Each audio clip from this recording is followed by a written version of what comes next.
শুভদা, আজকের মাছগুলো দারুণ এনেছি। একদম টাটকা মাছ, দামটাও খুব ভালো পাবে আজকে, দেখো। আহা, ঠিকই বলেছিস, মাছগুলো সত্যিই তো দারুণ। আরে বাবারে বাবা, এ যে পাকা রুই এনেছিস! হ্যাঁ, আর পাবদাও তো আছে দেখছি। তোমার জন্যে সব ভালো ভালো মাছ বেছে বেছে এনেছি, দেখো। দাম কিন্তু এবার একটু বাড়িয়ে দিতে হবে। তুমিও দাম ভালো পাবে বাজারে। সে ঠিক আছে, তবে টাকা কিন্তু তোকে বিক্রির পরই দেব। আজ কিন্তু কাজে আমাকে একটু গ্রামের বাইরে যেতে হবে। দেখি কিভাবে এদিকে সব সামলাই। সে কি, আজকে বাইরে যেতে হবে তোমাকে? আর এই মাছগুলো তাহলে কি হবে? পড়ে থাকলে তো মাছগুলো সব পচে যাবে। তোমারও লোকসান আর আমারও লোকসান। আরে অত ভাবিস না, আমি কিছু না কিছু ব্যবস্থা না করে কোথাও যাব না। এত ভালো মাছ, সেগুলো পড়ে পড়ে নষ্ট হতে দেব নাকি? একদমই না। এক কাজ কর, তুই বরং কাল আয়। কালকে এসে তোর মাছের দামটা নিয়ে যাস। আমি এদিকে দেখি কি করা যায়। আমি কি মাছগুলো নিয়ে ফিরে যাব? তুমি বাইরে চলে গেলে এই মাছ বিক্রি করবে কে? আর বিক্রি না করলেই তো পড়ে পড়ে নষ্ট হবে। আর তাছাড়া এখানে তো মাছ বিক্রি করবার মতো কেউ নেই। তোকেও তো ভাবতে হবে না বলেছি তো। তুই কালকে এসে তোর দাম নিয়ে যাস। এমন তরতাজা মাছ নষ্ট হতে আমি কখনোই দেব না। তোকে ভাবতে হবে না, তুই যা এবার। ঠিক আছে, কালকে সকালে আসবো তাহলে।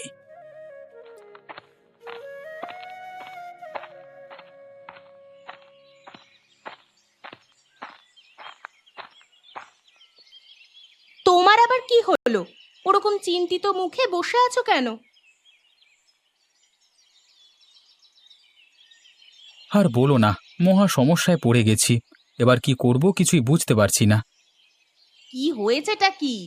এতক্ষণ ধরে এখানে কি করছিলে? জেলে ভাই আজকে আবার মাছ নিয়ে এসেছে নাকি? হ্যাঁ, সেটাই তো সমস্যা। আজকে প্রচুর মাছ নিয়ে এসেছে। আজকে গায়ের বাজারে যেতেই হবে। ওদিকে দাদার শরীরও ভালো না।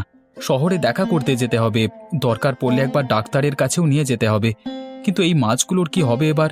বিক্রি করতে না পারলে বড় ক্ষতি হয়ে যাবে যে।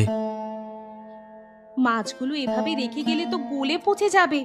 তুমি কি কারো হাতে দায়িত্ব দিয়ে যেতে পারবে না? রবিদার হাতেও তো দায়িত্ব দেওয়া সম্ভব। সে তো খুব বিশ্বাসী মানুষ। হ্যাঁ, ওকে বলবো ভাবছি। ও তো এই কাজে অভ্যস্ত না, কিন্তু আমার আর কোনো উপায় নেই। ওকে ছাড়া এত বিশ্বাস আর কাউকে করা সম্ভব নয়। সুযোগ পেলেই লোকজন ঠকিয়ে নিতে দুবার ভাবে না। অবশ্যই বিশ্বাসী, কিন্তু রবিদা কি পারবে মাছ বিক্রি করতে? কি মনে হয় তোমার? সে তো কোনোদিন মাছের দোকানের সামনেও দাঁড়িয়েছে কিনা আমার সন্দেহ আছে। মাছ মাংস তো মোটেই পছন্দ করেন না। আমিও জানি এটা ওর জন্য খুবই কঠিন হবে, কিন্তু তোমাকে বলছি, ও ছাড়া আর কার উপর ভরসা করবে বলো তো?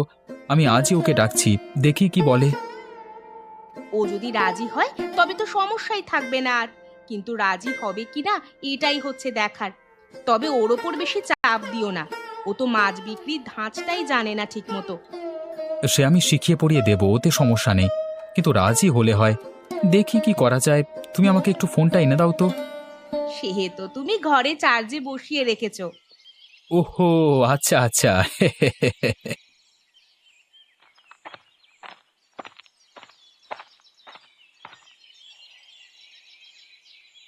রবি, বড় সমস্যায় পড়ে গেছি রে। তুই কি একটু সময় নিয়ে এখানে আসতে পারবি? কি হয়েছে আবার? কি সমস্যা? দাদার শরীর খুব খারাপ। আমাকে আজকে শহরে যেতে হবে। কিন্তু অনেক মাছ জমে আছে, সেগুলো বিক্রি করতে হবে। তুই কি পারবি আমার হয়ে মাছগুলো বিক্রি করতে? আমি আমি আবার মাছ বিক্রি করব? এ কাজের কিছুই জানি না। মাছ সম্পর্কে সেরকম কোনো ধারণাই তো আমার নেই। তুই পারবি রে, আমি জানি। তুই আমার সবচেয়ে কাছের বন্ধু। তোকে ছাড়া আর কার উপর ভরসা করব বলতো? আজকে শুধু মাছগুলো বিক্রি করে দিস। আমি ফিরে এসে তোকে লাভের ভাগও দেব। তোর কি মাথা খারাপ হয়ে গেল নাকি? লাভের ভাগ নিয়ে আমি কি করব? ওটা তো তোর প্রাপ্য। ঠিক আছে, দাঁড়া, আমি আসি আগে। তারপর তোর ঘরে বসে কথা হচ্ছে, কেমন? দেখ, এটাই আজকের মাছ। এই এতগুলো মাছ পড়ে পড়ে নষ্ট হবে যদি বিক্রি করতে না পারি। জেলেকেও এই মাছের দাম দেওয়া এখনো বাকি আছে। বিক্রি না হলে খুব সমস্যায় পড়ে যাব ভাই। সবই বুঝতে পারছি শুভ, কিন্তু মাছ সম্পর্কে তো আমার বিন্দুমাত্র কোনো জ্ঞান নেই। তুই জানিস তো, ছোটবেলা থেকে আমি মাছ মাংস কিছুই খাই না। সে আমাকেই কিনা তুই মাছ বিক্রির দায়িত্ব দিচ্ছিস। আমি তো কিছুই ঠিকঠাক মতো করতে পারবো না। আরে লোকজন ঠকিয়ে আমার কাছ থেকে মাছ নিয়ে যাবে। কিন্তু বিশ্বাস কর ভাই, তুই ছাড়া আমার আর কোনো রাস্তা নেই। তুই অত ভাবছিস কেন? বাজারের সব ক্রেতারা সুবিধাবাদী নয়। আর আমার ধরা বাঁধা কিছু ভালো খদ্দের আছে, যারা কখনো ঠকিয়ে 1 টাকাও নিতে পারে না। অনুরোধ করছি ভাই, তুই আর মানা করিস না, তাহলে এবার আমি মারা পড়ব। ওদিকে দাদারও তো অন্য কেউ নেই, আমি না গেলে মানুষটাকে ডাক্তার পর্যন্ত কেউ দেখাবে না। সেজন্যই বাধ্য হয়ে আমাকে শহরে আর যেতে হচ্ছে, না হলে এরকম তরতাজা মাছ ছেড়ে আমি কখনো বাইরে যেতে পারি? ঠিক আছে, আমি চেষ্টা করব, তুই যখন বলছিস। তোর কথা তো আমি কখনো ফেলি না, চেষ্টাটুকু করব অন্তত আমি। তারপর দেখা যাক কি হয়, সবটাই ভাগ্য আসলে, জানিস তো। তুই আগে আমাকে এটা বুঝিয়ে দে যে কোনটা কি মাছ, না হলে রুই মাছের দামে খদ্দেররা ইলিশ মাছ নিয়ে চলে যাবে। তুই বল, আমাকে বল। আচ্ছা বলছি, এই দেখ, এই মাছগুলো সব দেখতে পাচ্ছিস তো? বাপরে বাপ, এত মাছ! এসব আমি মনে রাখতে পারবো তো? তুই পারবি পারবি। খদ্দেররা আসবে আর তুই শুধু ঠিকঠাক দাম বলবি। বাজারে যাস, দেখবি কেমন হয়। আচ্ছা ঠিক আছে, দেখি কি হয়।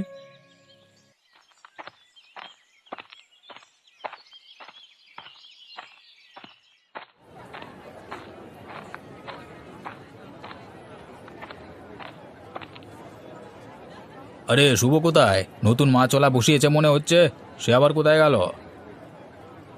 শুভ আজকে শহরে গেছে, আমি তারই বন্ধু, তাই আজ তার হয়ে আমি মাছ বিক্রি করছি। আপনি মাছ নিতে এসেছেন? বেশ বেশ, তা কি মাছ আছে আজকে বলো দেখি। ইলিশ, কাতলা, চিংড়ি সবই আছে। আর চিন্তা করবেন না, সব একেবারেই টাটকা, নদী থেকে তোলা। দাম কত? ইলিশের কেজি 600 টাকা, কাতলা 400 আর চিংড়ি 500। শুভ তো এত দাম নেয় না, তুমি বেশি চাইছো কেন? আরে না না, আমি তো নতুন, তাই শুভ নিজেই আমাকে দামগুলো সব জানিয়ে গেছে। আপনি না হয় অল্প কিছু কম করে দেবেন। আচ্ছা ঠিক আছে, আমাকে 1 কেজি ইলিশ দাও, ভালো দেখে দেবে কিন্তু, হ্যাঁ। আর 100 টাকা কম নাও, হ্যাঁ। শুভ আমার থেকে সব সময় দাম একটু কমই নিত, তাই ওর দোকান ছাড়া আমি আর কারো দোকান থেকে মাছ নিই না। ওর দোকানের মাছ বরাবরই খুব ভালো হয় খেতে। দেখো দেখো, দেখে শুনে মেপে দিও কিন্তু। আপনি চিন্তা করবেন না, আমি একেবারে ঠিকঠাক করে মেপে চেপেই আপনাকে দেব।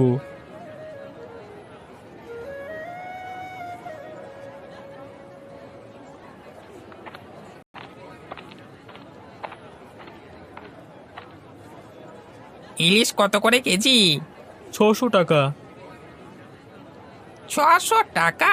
আরে শুভ তো 500 নেয়, তুমি নতুন মনে হচ্ছে। চলো 450 টাকা নাও, বেশি নেব না। না না, এমন তরতাজা মাছ 450 টাকায় কখনোই সম্ভব নয়। ঠিক আছে, 500 নাও, আর আমাকে 1.5 কেজি ইলিশ দাও। ঠিক আছে, এই নিন। আমাকে 1 কিলো চিংড়ি দাও তো। তা চিংড়ি কত করে দিচ্ছ? আজকে বেশ বড় বড় তো সাইজে। আজকে চিংড়ি মাছ 500 টাকায় দেবো গো দাদা। না বাবা থাক, এত দাম দিয়ে চিংড়ি কিনতে পারবো না। তুমি বরং আমাকে 1 কিলো কাতলা মাছই দিয়ে দাও। মুড়ো দেবে, হ্যাঁ, আর পেটি থেকে ভালো পিস কেটে দেবে কিন্তু, ঠিক আছে?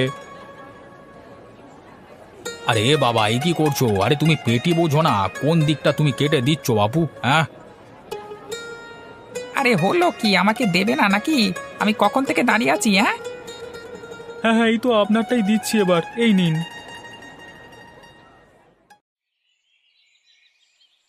রবিদা কি পারছে মাছগুলো বিক্রি করতে?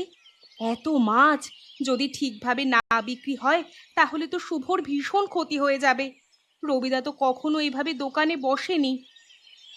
না থাক, এখন খামোখা ওকে এসব কথা বলে চিন্তা ধরিয়ে লাভ নেই। এখন তো আর এসব ভেবেও কোনো লাভ নেই, যা হবার তা তো হবেই। ঠাকুর, দেখো ওকে যেন লোকসানের মুখে পড়তে না হয়। মানুষটা অনেক কষ্ট করে বাজারে নিজের একটা জায়গা করেছে, সেই জায়গাটা যেন নষ্ট না হয়। কি গো শুভর বউ, বাড়িতে আছো নাকি? আরে দিদি, এসো এসো, কি হয়েছে বলো? তোমরা তো আর এদিকে আসোই না। হয়নি কিছুই, আমি শুধু জানতে এলাম সব ঠিক আছে তো বাড়িতে। হ্যাঁ, সব ঠিকই আছে। কেন গো, কিছু কি হয়েছে? আজ বাজারে গিয়ে দেখলাম শুভ দোকানে বসেনি, তার জায়গায় নতুন একটা ছেলে এসে বসেছে। তাই ভাবলাম এসে খবর নিয়ে যাই, বাড়িতে সব ঠিক আছে তো? শুভর আবার শরীর টরীর খারাপ করেনি তো? না না, আসলে ওর দাদার শরীরটা বিশেষ ভালো নেই, তাই দাদাকে দেখার জন্য শহরে গেছে। সেই জন্যই ওর এক বন্ধুকে দোকানে বসিয়ে দিয়ে গেছে আজ। ও, তাই বলো? বাবা, যাকে বসিয়েছে সে তো রীতিমতো হয়রান হয়ে যাচ্ছে খদ্দের সামলাতে গিয়ে। দোকানদারির একেবারেই কোনো অভিজ্ঞতা নেই মনে হয়। খদ্দেররা তো সব রেগেই যাচ্ছিল। আসলে সে কখনো দোকানে বসে এভাবে জিনিসপত্র বিক্রি করেনি, তাই হয়তো একটু ঘাবড়ে গিয়েছে। সে হবে হয়তো, কিন্তু এভাবে হুটহাট করে যে কাউকে দোকানে বসিয়ে দিলে তো ব্যবসা লাতে উঠবে। এবার শুভকে একটু বুঝিয়ে বলো, দরকারে না হয় একজন লোক রেখে দেবে যে ব্যবসা বুঝবে, বিক্রি বাট্টা কি করে করতে হয় সেটা ভালো করে জানবে। ঠিকই বলেছো গো দিদি, এবার সেটাই করতে হবে। ওর উপরেও তো খুব চাপ পড়ে যায়, একা হাতে সবকিছু সামলাতে সামলাতে হিমশিম খেয়ে যায় একেবারে। তাই তো দেখছি। ঠিক আছে, তোমরা চা খাবে? একটু চা করে নিয়ে আসি। না না, বাড়িতে গিয়ে এবার দুপুরের খাবার খাওয়ার সময় হয়ে গেল, এখন আবার চা খাবো কি গো? ঠিক আছে, আমরা এখন চলি, বরং সবকিছু বুঝে শুনে দেখে শুনে রেখো।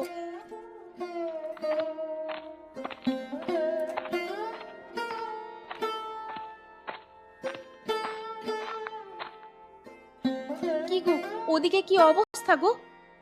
এই তো ডাক্তার দেখিয়ে এবার দাদাকে নিয়ে বাড়ি ফিরছি। তোমার কি হয়েছে? গলাটা ওরকম লাগছে কেন? সব ঠিক আছে তো?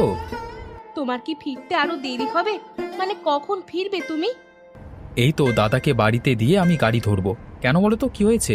তুমি এভাবে কথা বলছো কেন? আমার ওদিকটা নিয়ে খুব চিন্তা হচ্ছে। এই কিছুক্ষণ আগে গ্রামের দুজন এসেছিল, তারা এসে জিজ্ঞেস করছিল তোমার কথা। রবিদা নাকি বাজারে একেবারে হিমশিম খেয়ে যাচ্ছে, খদ্দেররা সবাই নাকি খুব রেগে গেছে। আমার খুব ভয় লাগছে গো, রবিদা আবার বাজারে কোনো ঝামেলা বাঁধিয়ে ফেলবে না তো? তুমি খামোকা এত ভাবছো, কিচ্ছু হবে না। রবিকে আমি জানি, ও ঠিক সামলে নেবে সবকিছু।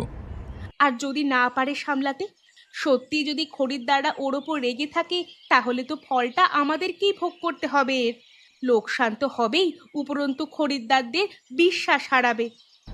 তুমি বেশি ভাবছো, এত চিন্তা করো না, কিচ্ছু হবে না। আর আমি যত তাড়াতাড়ি সম্ভব ফেরার ব্যবস্থা করছি। হ্যাঁ গো, সেটাই দেখো, সাবধানে ফিরে এসো তুমি।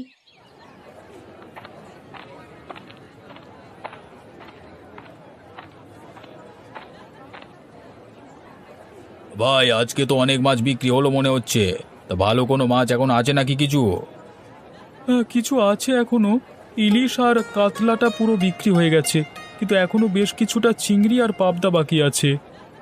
আচ্ছা, দাম একটু কম করে দিন না। এবার তো দোকান নিশ্চয়ই তুলে দেবেন, তা শেষ বাজারে একটু কম করে দিন না, তাহলে ওগুলো আমি নিয়ে যেতে পারি। গিন্নি চিংড়ি পেলে খুব খুশি হয়ে যাবে, আর মেয়েটাও পাবদা মাছ খেতে খুব ভালোবাসে। আর দিন না, দিন না, একটু কম করে দিন না দাদা। আপনি বাড়িতে নিয়ে গিয়ে রাখলে তো কালকে আর টাটকা থাকবে না। ঠিক আছে, আপনার জন্য কিছুটা কম করছি, কিন্তু খুব বেশি কমাতে পারবো না। হ্যাঁ, চিংড়ি আর পাবদা তো এসব অনেক দাম দিয়ে কিনতে হয়। আপনাকে কম করে দিলে শুভর আবার খুব ক্ষতি হয়ে যাবে। শুভ কিনে আপনি ভাববেন না, সে দাম নিয়ে কখনো কোনো সমস্যা করে না, ভারী ভালো মনের মানুষ। যাক বাবা, সব মাছ বিক্রি হলো, তবে আমি আমার কথা রাখতে পেরেছি। আশা করি শুভর লোকসান হয়নি কিছু। এতক্ষণ হলো, এখনো কাজ শেষ হয়নি? এইমাত্র সব মাছ শেষ হলো। সব মাছ আমি আজকে বিক্রি করতে পেরেছি। শুভর আর কোনো ক্ষতি হবে না আশা করি। ও কি ফিরেছে? না গো রবিদা, ও এখনো ফিরতে পারেনি। আমার সাথে কিছুক্ষণ আগে কথা হয়েছে। তুমি খুব ভালো করেছো রবিদা, এবার বাড়ি ফিরে একটু বিশ্রাম নাও। শুভ ফিরলে ও খুব খুশি হবে। না, আমি এখানেই আছি। শুভ ফিরুক, ও ফিরলে বলবে যেন এই দোকানে চলে আসে। ওকে হিসেবপত্র বুঝিয়ে দিয়ে তারপরে আমি বাড়ি ফিরবো। তুমি যাও বৌদি। আর কতক্ষণ এভাবে এখানে বসে থাকবে? সেই তো সকাল থেকে এখানে বসেই আছো। আমি ভেবেছিলাম তুমি মাছগুলো সব বিক্রি করতে পারবে না কোনোভাবেই। আজ বুঝলাম সৎ ইচ্ছা থাকলে সবকিছুই করা সম্ভব। শুভ আমার উপর এত ভরসা দেখিয়েছে, এত বিশ্বাস করেছে। ওর উপর বিশ্বাস না রাখলে কিভাবে চলবে বলো তো? এবার ও এসে টাকা পয়সাগুলো সব বুঝে শুনে নিলে আমার শান্তি। তারপর তো বুঝতে পারবো ওর লাভ হলো না লোকসান। তাহলে বরং রবিদা, তুমি এখন আমার সাথে চলো, আমাদের বাড়িতে গিয়ে কিছুক্ষণ অপেক্ষা করো। ও খুব শিগগিরই চলে আসবে। এভাবে এখানে আর বসে থাকতে হবে না, আর বাজারও তো ফাঁকা হয়ে যাচ্ছে। তুমি চিন্তা করো না বৌদি, আমি ঠিক আছি, আমার কোনো অসুবিধে হচ্ছে না। তুমি যাও, বাড়িতে গিয়ে রান্না বান্না করো, ও তো ক্লান্ত হয়ে ফিরবে। বেশ, তবে আজ রাতের খাবার কিন্তু আমাদের ওখানেই খেতে হবে। তোমার বন্ধু ফিরলে একেবারে তুমি তার সাথে বাড়িতে চলে এসো। আমি গিয়ে বরং রান্না বান্নার জোগাড় করি।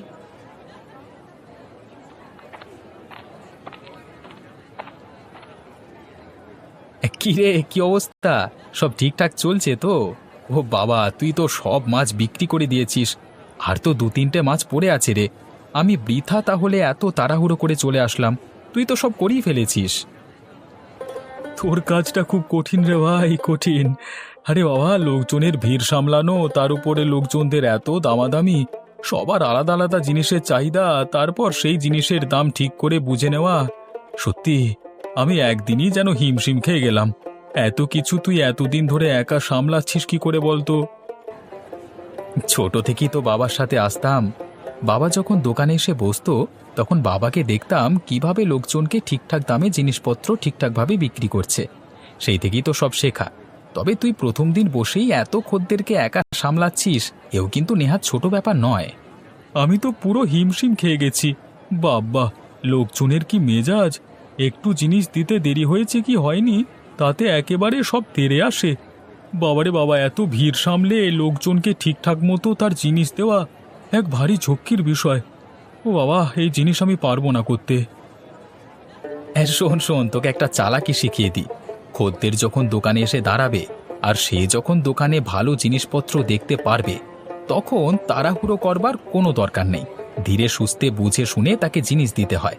তাতে করে ভুল হওয়ার সম্ভাবনা কম থাকে, আর জিনিসটাও তাকে ভালো করে গুছিয়ে দিতে পারবি, বুঝলি?